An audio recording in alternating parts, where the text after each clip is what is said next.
It's a struggle for all of us. I mean, it's a difficult time. The shock is still in all of our minds. Shock, grief, and fear. Local postal workers trying to cope with the on-the-job murder of one of their colleagues.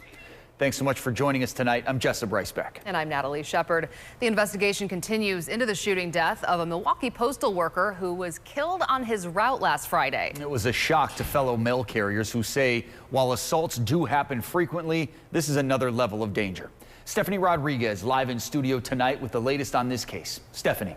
Good evening. Now, there have been cases of postal workers killed on the job in other cities around the nation, but I'm told this hasn't happened here in Milwaukee until now. USPS employees are not only devastated, but concerned about their safety. It's tough. Some people have come back to work and some people haven't yet. 44-year-old Andre Cross was a postal worker for 18 years and a member of the National Association of Letter Carriers.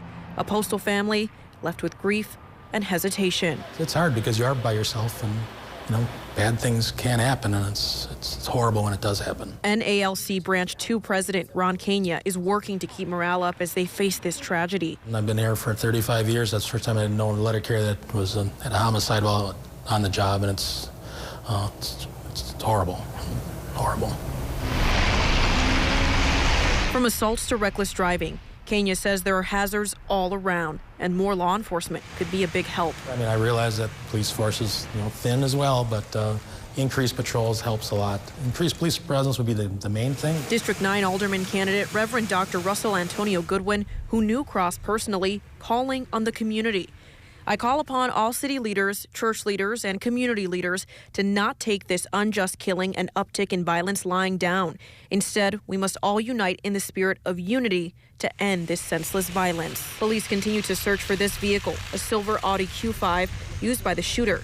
A $50,000 reward for information leading to an arrest is being offered by the U.S. Postal Inspection Service, who tell me the Postal Inspection Service is giving this investigation the utmost priority.